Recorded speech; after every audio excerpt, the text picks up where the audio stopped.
नमस्ते मेरे मोटर उत्साही दोस्तों।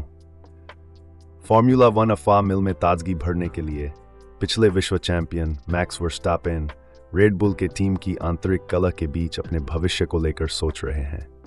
रेड बुल के टीम प्रिंसिपल क्रिस्टियन हॉर्नर ने इस अफवाह को उड़ाया है, जहां उन्होंने कहा है कि कोई ड्राइवर टीम से बड़ा नहीं होता, न कि उनका चैंपियन। हॉर्नर और वर्स्टापेन के पिता जोस के बीच एक सार्वजनिक झगड़ा ने इस अफवाह को और भी तेज कर दिया है। मर्सिडीज के टीम प्रिंसिपल टोटो वोल्फ ने वर्स्टापेन को हस्तांतरित करने में रुचि दिखाई है, हालांकि सिल्वर एरोज की हाल ही में हिलती हुई प्रदर्शन के बावजूद। इसी बीच वर्स्टापेन के साथ रेड बुल की सीट गर्म हो रही है, जहां अनुभवी फर्नांडो अलोंसो और फेरारी के कार्लोस साइंज दोनों शामिल हैं। हालांकि साइंस के पिछले संबंध वर्स्टापेन और रेड बुल की प्रदर्शन समस्याओं के मुकाबले फेरारी के साथ वर्स्टापेन के सहयात्री का भविष्य एक भीगी हुई रेस की तरह अनिश्चित है।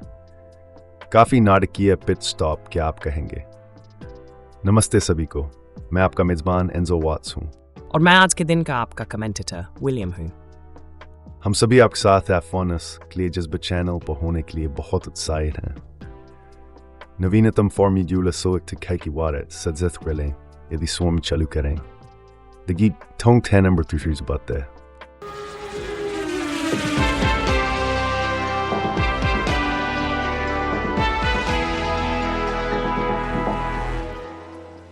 फार्मूला वन दुनिया में बदलाव की गर्जन हो रही है और ऐसा लगता है कि मैक्स वर्स्टापेन का भविष्य रेड बुल में टल रहा है।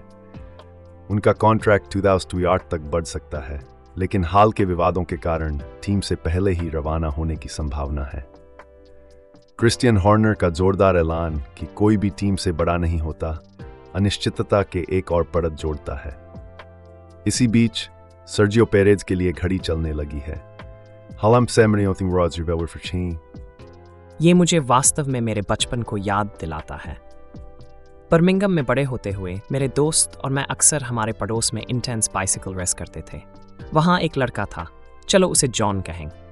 अब जॉन हमारे बीच सबसे तेज था, चैंपियन अगर आप चाहें तो। लेकिन उसके पिता हमारे अस्थायी टीम बॉस थे और बस कहेंगे कि वे थोड़ा ज्यादा जोशीले थे। वे सबसे छोटी बातों पर दूसरे माता पिता के साथ बहस करते थे और इसने काफी तनाव पैदा किया। एस्टम ने निर्दिष्ट जॉन में स्मिफ्ट को छोड़कर स्वतंत्र रूप से रेस करने का फैसला किया। यह एक साहसिक कदम था, लेकिन कभी कभी आपको व्यक्तिगत संबंधों के स्थान पर स्तमन के सेस को प्राथमिकता देनी होती है। बहुत ही उपयुक्त एक किस्सा है। हमारे बचपन के खेलों में भी टीम के गतिविधियों की जटिलताओं की प्रतिक्रिया हो सकती है।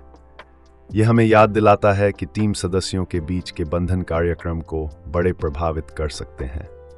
लगता है कि रेड बुल की स्थिति दिलचस्प मोड़ पर जा रही है।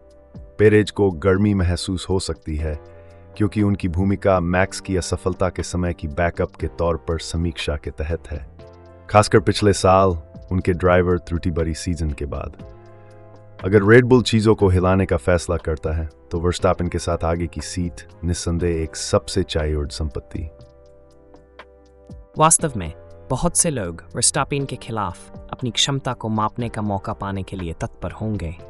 फर्नांडो अलोंसो, जो अपनी उम्रदराज कार के बावजूद अभी भी महान माना जाता है, इस अवसर को एक अंतिम शॉट के रूप में देख सकते हैं। और कार्लोस साइंज के बारे में भी न भूलें। फेरारी में उनका स्थानांतरण, जिसके बाद उन्होंने एक ग्रां प्री जीती, उन्हें फिर से रडार पर ला दिया। हम उन्हें रेड बुल में वापस देख सकते हैं, जहां उनकी फार्मूला वन यात्रा शुरू हुई थी। उनके और वर्स्टापेन के बीच उनके टोरो रोसो के दिनों से काफी इतिहास है। सच्चाई है। दिलचस्प है कि पूर्व फेरारी इंजीनियर और डच F1 कमेंटेटर अर्नेस्ट कनोस क्या कहते हैं। उनका मानना है कि रेड बुल जब साइंज को भर्ती करता है तो कई लाभ लाएगा। इसी बीच क्रिस्टियन हॉर्नर रेड बुल के भीतर एक शक्ति संघर्ष के बीच दिखाई देते हैं। यह एक जटिल स्थिति है और हॉर्नर को कठिन फैसला लेना पड़ सकता है। अगर वे वर्स्टापेन और हेलमुट मार्को से दबाव महसूस करते हैं तो साइंज जैसे ड्राइवर को लाने से उन्हें एक शक्तिशाली सहायक और पोटेंशियल चैंपियन मिल सकता है। रेड बुल में इस तबादले को नजरअंदाज नहीं किया जा सकता है। यह एक दिलचस्प मौसम बनाएगा। टोरो रोसो में साइंज और वर्स्टापेन की पुरानी साझेदारी सब कुछ सहज नहीं थी लगता है। हेलमुट मार्को के अनीज ये काफी विशाखत रही थी, लेकिन इसके बावजूद मार्क्सों ने साइंज की मिखरंस की। वास्तव में साइंज को अक्सर अपने पिता के मशहूरी के कारण अन्यायपूर्ण रूप से अंदाजा लगाया गया है, जो एक विश्व रैली चैंपियन है। यह उसकी उपलब्धियों पर एक साया डाल सकता है, लेकिन साइंज ने अपनी क्षमता साबित की है। हाँ, उसने चुनौतियों से ऊपर उठने का काम किया है। जब उसे रेड बुल सीट के लिए अनदेखा किया गया, उसके प्रभावशाली विकास के बावजूद उसने इसे स्वीकार किया। कई लोग मानते थे कि उसे पदोन्नत किया जाना चाहिए था, न कि मैक्स। लेकिन मार्को का कारण था कि मैक्स सिर्फ तेज ड्राइवर था, यद्यपि उसके पास कम अनुभव था। और फिर भी फेरारी में साइंज दमदारी का प्रदर्शन जारी रखते हैं। उन्हें चार्ल्स लेक्लर्क के पीछे रहना पड़ता है, लेकिन वह हमेशा वहां मौजूद होते हैं जब लेक्लर्क गलती करता है। साइंज की दृढ़ता शायद वही हो सकती है जो रेड बुल को चाहिए। यदि वे उसे भर्ती करते हैं तो ये वर्स्टापेन और उनके दल को स्पष्ट संदेश भेजता है कि टीम उनकी सुविधा और विशेषाधिकार के लिए नहीं है। साइंज की दमदारी शायद वर्स्टापेन के लिए एक चुनौती भी प्रस्तुत कर सकती है। इस सीजन में रेड बुल की गतिविधियां निश्चित रूप से नजदीक से देखने योग्य हैं। फेरारी की ओर फोकस वापस लेते हैं।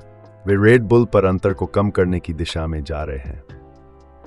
दोनों टीमों के बीच तीव्र प्रतिस्पर्धा एक बार फिर मुख्य ध्यान में है, विशेष रूप से ऑस्ट्रेलियाई ग्रां प्री में। हाँ, फेरारी का प्रदर्शन वहां सिर्फ प्रतिस्पर्धात्मक नहीं था। वास्तव में उन्होंने कई पहलुओं में रेड बुल को पीछे छोड़ दिया। रेड बुल खुद इस स्वेच्छायुक्त गति के खिलाफ जीतने के लिए संघर्ष करने में संकोच करते रहे होंगे। ये खुद उन्होंने स्वीकार किया। फेरारी बनाम रेड बुल का किस्सा एक चलती रही लड़ाई है जो निरंतर बदलती और विकसित होती रहती है।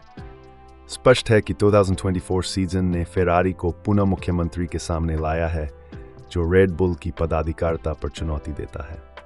और इन्ना भुलाएं, फेरारी से फिप्सी पैरी पटला 2023 में लास वेगास रेस में ऐसा है कि वे प्राप्त की हुई प्रक्रिया बहुत जीवंत है। ये एक रोचक परिदृश्य है ना? ये तीव्र प्रतिस्पर्धा ही है जो फॉर्मूला 1 को इतना रोमांचक बनाती है। फेरारी के पुनरुद्धार के साथ इस सीजन में प्रधानता के लिए युद्ध। विलियम, वेब पर नवीनतम गपशप क्या है? ठीक है, मुझे ये पढ़ने दें। एक उपयोगकर्ता जिसका नाम द स्नीकर नेट है ने पोस्ट किया है, उद्धरण, विषय से बाहर, कियानू रीव्स के हथियार प्रशिक्षक कहते हैं कि लुइस हैमिल्टन वे सबसे प्राकृतिक रूप से प्रतिभाशाली शूटर हैं जिन्हें उन्होंने कभी देखा है। अगर मुझे उन्हें अधिक बार मिलता तो वे सबसे बेहतरीन होते जो कभी भी एक बंदूक पकड़ी है। अद्यापी। अरे वाह, ये काफी प्रशंसा है। प्रतिक्रिया में क्या बातचीत हो रही है? I forgot my old account नामक उपयोगकर्ता ने उद्धरण दिया, जब लुइस अवश्य ही हॉलीवुड में अपना कार्यक्रम शुरू करेगा तो मुझे बस एक स्क्रिप्ट राइटर की जरूरत है जो उसके लिए क्या वह ग्लॉक है लाइन लिख सके। Awesome, Glockasask, Clarice, Norseas med Thimbring.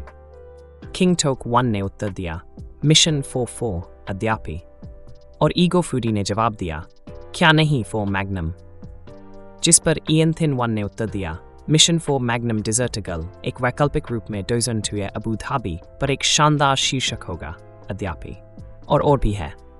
एक उपयोगकर्ता नामक हंटर अर्क्ट ने जोड़ा, एक 24 मैग्नसन।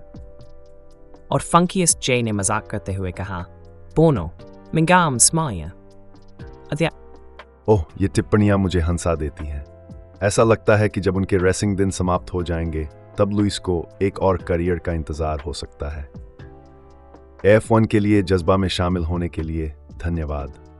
आज हमारे पास एक शानदार एपिसोड था जिसमें फेरारी और रेड बुल के बीच रोमांचक के बारे में विस्तार से चर्चा की गई थी और हॉलीवुड में लुइस हैमिल्टन को देखने की संभावना।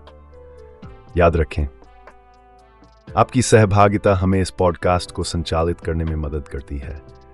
सदस्यता लें, अधिसूचना घंटी दबाएं और हमारी चर्चाओं को अपने दोस्तों, परिवार और रेसिंग प्रेमियों के साथ साझा करें।